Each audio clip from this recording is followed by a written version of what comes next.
everybody, and welcome back to my channel. And today we're going to be talking about how to support autistic people and people with learning disabilities within mental health hospitals.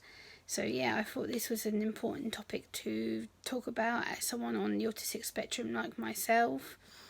And I've taken some advice from the National Autistic Society on this subject as well, which I will attach in my video description down below, so you can read more about it for more professional information. But I thought, as a autistic woman, I thought I would talk about it from an autistic perspective, as well as from a neurotypical standpoint, as I'm going to be helping out with a autism unit here in a local hospital. So I thought this was really appropriate right now to be talking about. And the National Autistic Society says that autism is not a mental health condition, but many autistic people will develop separate mental health problems. Often this results in a lack of appropriate support, which means that autistic people can develop more significant needs for people with autism. There needs to be more support, so they may struggle to get help in the local community, so their behaviour may be seen as challenging, or their mental health needs may require assessment or treatment. In some cases, autistic people's behaviour can be seen as mental illness. This is wrong, and the Mental Health Code of Practice is clear that this alone is not a reason or not right to justify somebody being sectioned. The Code of Practice also says that the compulsory treatment in a hospital setting is very unhelpful for an autistic person. It is vital that health professionals understand autism and the needs of autistic people, including both communication and sensory needs. Their support needs to be tailored to each individual's needs, and is not a one-fits-all solution idea. So here is my own personal advice on how to support someone within a mental health setting or a medical setting. So sensory environments. Make sure you can make it as calm and accessible as you can. Maybe introducing things such as sensory boxes with sensory toys or fiddle toys inside to help enable better communication and to lower anxiety or anxious behaviour or challenging behaviour. Having things such as dimmer switches, so when they go into the setting and they know it's going to be bright lighting, which may hum, may flicker, may do things like flash, so it may irritate the person. So having things such as dimmer switches to turn down the lighting to lower the overstimulation and lower the anxiety may help to be a beneficial tool. Also having things like room thermometers to keep the temperature at a certain setting so that the person again doesn't get overwhelmed or stressed out or anxious. Also make sure that if you can on the ward area to have a quiet room or a quiet space where they're able to escape from the noise and the nurses' stations or other patients' visitors. So make sure that they're able not to get overstimulated, or if they don't have visitors, there's a room for them to go and chill out in if they're feeling anxious or nervous or anything of that nature. Make sure you're able to take them into a quiet room with obviously supervision and things like that.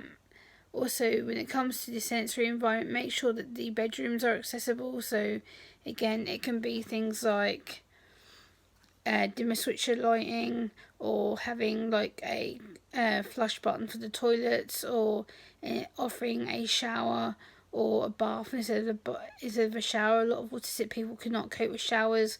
They prefer to be in a bath because it's more calming, it's less irritating on the skin, it's less sensory overwhelm to have a bath over a shower.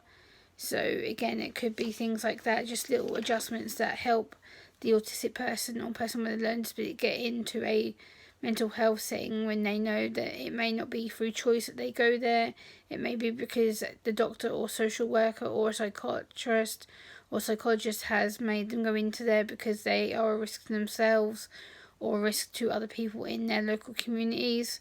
So again, it can be just little things like that that help them to plan activities as well, do a visual timetable, so plan a certain activity each day and let them know what that activity is, so then they can choose whether they want to take part or whether they don't want to take part in it.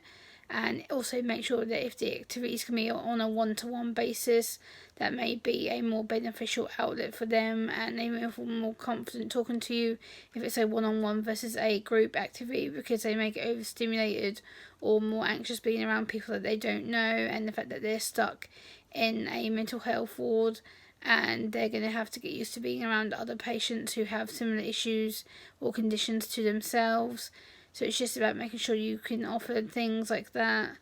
Obviously, visiting as well. Visiting is a crucial thing for people who are going to be put into the mental health unit or are in the mental health unit. Make sure that you adapt the visiting hours, because again, it could be half an hour maybe too stimulating, an hour maybe too stimulating, so you could offer 10 minutes, maybe 20-minute visiting time, so that the person can have at least a little bit of visiting time with their family, friend, or even another professional who may need to come in and see them to help them communicate with you.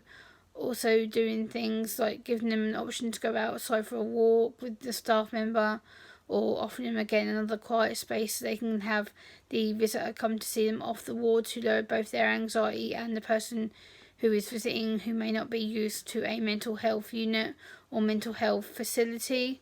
Also having things like a cafe or shop on a mental health ward would be extremely beneficial for them, because having them getting into a set work routine, having them interact with staff, other patients, visitors who may buy snacks from that cafe will be teach them how to look after their food supply, how to look after themselves when they're out of the mental health ward, teaching them life skills of how to communicate with other people who may not be on the ward every day, like other staff members, other visitors, carers, parents, things like that.